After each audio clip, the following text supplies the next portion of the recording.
Ya, Bapak Ibu, teman-teman semua kita ketemu lagi di Renungan Sebutir Debu. Pada kali ini, kesempatan ini saya ingin mengajak Bapak Ibu, teman-teman sekalian, kita coba merenungkan tentang apa sih Roh Kudus. Ini saat ini lagi doa 10 hari ya, semua gereja lagi doa 10 hari menantikan pencurahan Roh Kudus ya. Jadi saya tergerak untuk mencoba mengajak Bapak Ibu, teman-teman sekalian, kita belajar apa sih Roh Kudus ya, terus bagaimana sifat-sifatnya, bagaimana buah-buahnya ya. Kalau orang memiliki Roh Kudus, nah sifat Roh Kudus itu adalah mengajar, mendidik, menghibur ya orang-orang yang ingin lebih dekat mengenal Tuhan. Jadi kalau sifatnya menghibur, mengajar, itu selalu orang yang memiliki Roh Kudus harus memiliki kasih. Tidak mungkin orang memiliki Roh Kudus tapi tidak memiliki kasih. Terus kedua, orang yang memiliki Roh Kudus pasti ada damai sejahtera. Orang yang memiliki Roh Kudus pasti bersifat mendamaikan. Itu adalah buah-buah dari Roh Kudus. Tidak mungkin orang mengatakan ada Roh Kudus, tapi mendengar suara Roh Kudus, tapi menghasut, memecah belah, menghakimi, menghujat, merendahkan orang. Ya, ini penting Bapak Ibu. Karena yang memecah belah bukan Roh Kudus.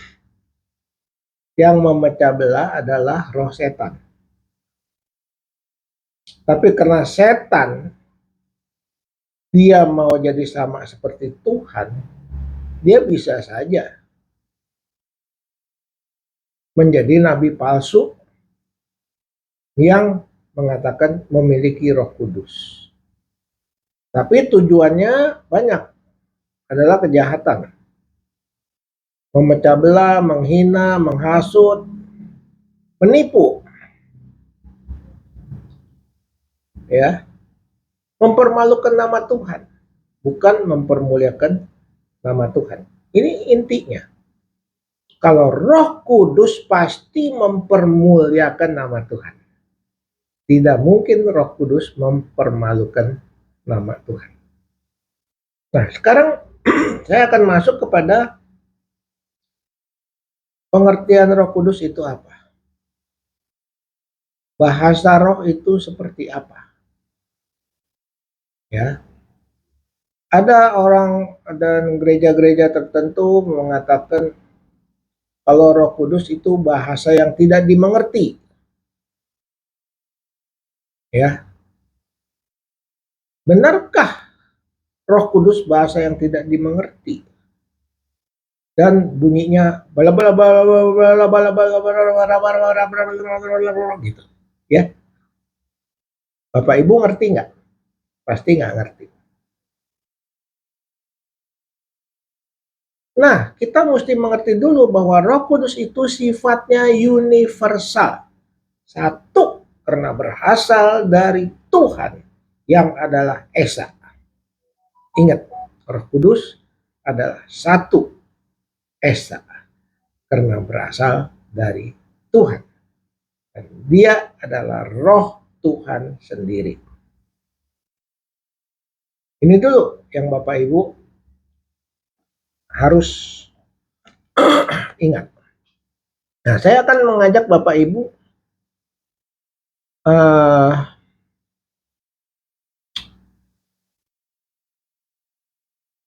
apa? Untuk melihat dari kisah para rasul pasal 2. Kisah para rasul pasal 2 ayat 2, yaitu pada hari raya Pentakosta, ya, pada hari raya Pentakosta. Dalam ayat 2 ditulis begini: tiba-tiba turunlah dari langit suatu bunyi seperti tiupan angin yang keras yang memenuhi seluruh rumah di mana mereka duduk.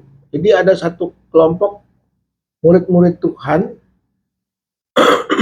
menantikan pencurahan Roh Kudus. Mereka lagi berdoa di hari Pentakosta. Tiba-tiba dalam rumah itu turun suatu bunyi seperti tiupan angin yang keras memenuhi seluruh rumah di mana mereka duduk.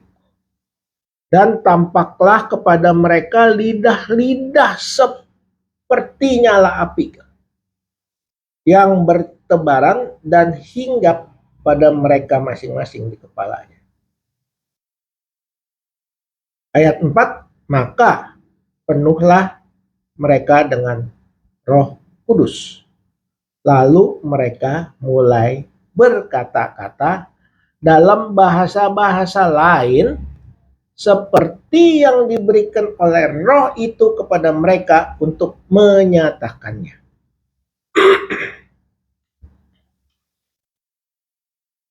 Nah, jadi Bapak Ibu kita harus perhatikan ya di sini ya. Ketika ayat 6, ketika turun bunyi itu berkerumunlah orang banyak. Mereka bingung karena mereka masing-masing mendengar rasul-rasul itu berkata-kata dalam bahasa mereka sendiri.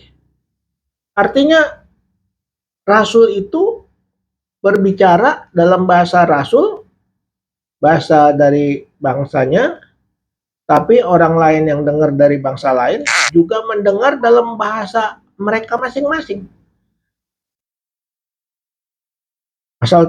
Ayat 7, mereka semua tercengang dan heran lalu berkata, bukankah mereka semua itu orang Galilea? Orang Galilea punya bahasa sendiri. Murid-murid Tuhan orang Galilea, mereka punya bahasa sendiri. Ya. Bagaimana mungkin, ayat 8-nya bilang, bagaimana mungkin kita masing-masing mendengar mereka berkata-kata dalam bahasa kita sendiri, yaitu bahasa yang kita pakai di negeri asal kita, katanya. Kita orang Parsia, Media, Elam, penduduk Mesopotamia, Yudea, Kapadokia, Pontus, dan Asia, Frigia, dan Mesir, dan daerah-daerah Libya yang berdekatan dengan Kirene, pendatang-pendatang dari Roma. Jadi banyak bangsa-bangsa pada saat itu datang dan mendengar khotbah rasul-rasul, murid-murid Tuhan. Tapi mereka heran mendengarnya dalam bahasa mereka sendiri. Yang dari Roma dengar dari bahasa Roma, yang dari Kirene mendengar bahasa Kirene, yang dari Mesir dengar bahasa Mesir, yang Kapadokia dengar dengan pakai bahasa Kapadokia, yang Mesopotamia dengar dari bahasa Mesopotamia, yang orang Parsia dengar dari bahasa Parsia, Media dengar dari bahasa Media. Jadi Bapak Ibu, karena sifat daripada Roh Kudus itu adalah universal dari Allah. Waktu Allah bersabda melalui rasul-rasulnya, seluruh dunia harus mengerti. Seluruh orang yang mendengar harus mengerti. Saya ulangi, seluruh orang yang mendengar harus mengerti. Tidak mungkin ada yang dengar, ada yang tidak. Ada yang ngerti, ada yang tidak. Ya. Jadi kalau orang itu ngerti nggak? Kalau nggak ngerti, pasti bukan dari Tuhan. Jadi Bapak Ibu harus hati-hati ya. Kalaupun ada yang tidak mengerti, kalau dalam suatu ibadah, pasti juga ada yang bisa menerjemahkannya. Supaya satu jemaat semua mengerti apa yang Tuhan sampaikan. Karena bahasa roh adalah bahasa hubungan antara manusia dengan Tuhan secara pribadi.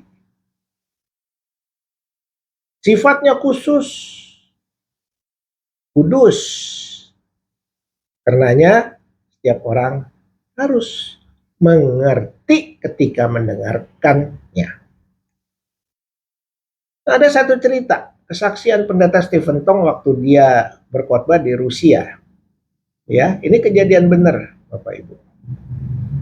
Dia waktu itu penterjemahnya nggak datang atau nggak ada ya, saya lupa. Semua pendengarnya yang datang untuk dengar khotbahnya Pak Tong itu orang Rusia. Sedangkan Pak Tong tidak bisa bahasa Rusia. Pak Tong gentar sekali hatinya. Dia bilang, bagaimana saya bisa menyampaikan firman Tuhan kepada orang yang agama bahasanya lain? Terus dia berdoa kepada Tuhan. Ya, dia berdoa kepada Tuhan. Tuhan, saya tidak tahu bagaimana saya akan berkhotbah dalam bahasa Inggris. Biar kehendak Tuhan yang jadi. Nah, habis dia khotbah dalam bahasa Inggris. Setelah dia khotbah dalam bahasa Inggris, setelah dia selesai, disamperin sama majelisnya. Oh, khotbahnya bagus Pak Tong. Wah, kalau saya tahu Pak Tong bisa berbahasa Rusia, kita nggak perlu cari-cari penterjemah Rusia, katanya. Ternyata Pak Tong bisa bahasa Rusia. Pak Tong bilang, saya nggak bisa bahasa Rusia.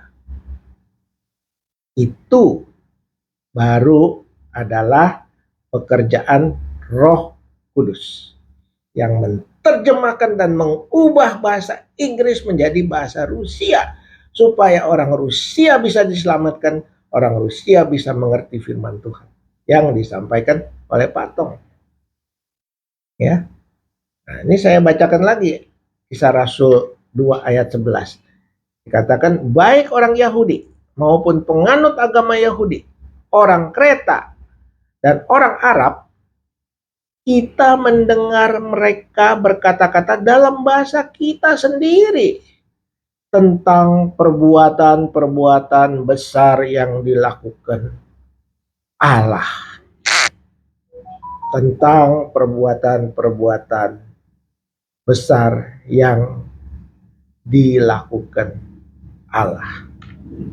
Jadi Bapak Ibu, kalau itu bahasa roh berasal dari Tuhan, yang kita harus uji apakah kita mengerti atau tidak. Kalau kita tidak mengerti, tinggalkan. Kedua, kalau kita tidak mengerti, tapi ada salah satu orang dalam jemaat atau dua orang yang ditunjuk oleh Tuhan, oleh kuasa Roh Kudus untuk menerjemahkannya, artinya itu juga dari Tuhan. Harus ada yang terjemahkan, minimal. Tapi seharusnya seperti tadi Pak Tong khotbah dalam bahasa Inggris, tapi orang Rusia bisa dengar. Ini juga sama. Murid-murid Tuhan, ya, itu adalah orang-orang dari daerah apa tadi saya lupa tuh. Dari satu daerah tertentu. Tapi waktu dia khotbah dengan bahasa dia, orang Arab, orang Persia, orang Mesir, orang mana, semuanya bisa mengerti apa yang dikhotbahkan oleh murid-murid Tuhan. Berarti itu adalah bahasa roh. Jadi tidak harus bahasa roh itu aneh-aneh, tapi bahasa roh karena sifatnya dari Tuhan dan sifatnya universal harus bisa dimengerti oleh semua orang agar semua orang bisa diselamatkan dan agar semua orang bisa mempermuliakan Tuhan. Sampai di sini Bapak Ibu, terima kasih sudah mendengar dan mohon jangan lupa diklik subscribe dan share supaya banyak orang yang makin mengerti tentang Roh Kudus. Ya, jangan sembarangan puji Tuhan, tapi nggak ngerti Roh Kudusnya yang ngomong apa. Jadi kalau Roh Kudus yang benar harus dimengerti oleh semua orang yang mendengarnya. Itu kuncinya. Sampai ketemu lagi di Renungan Sebutir Debu.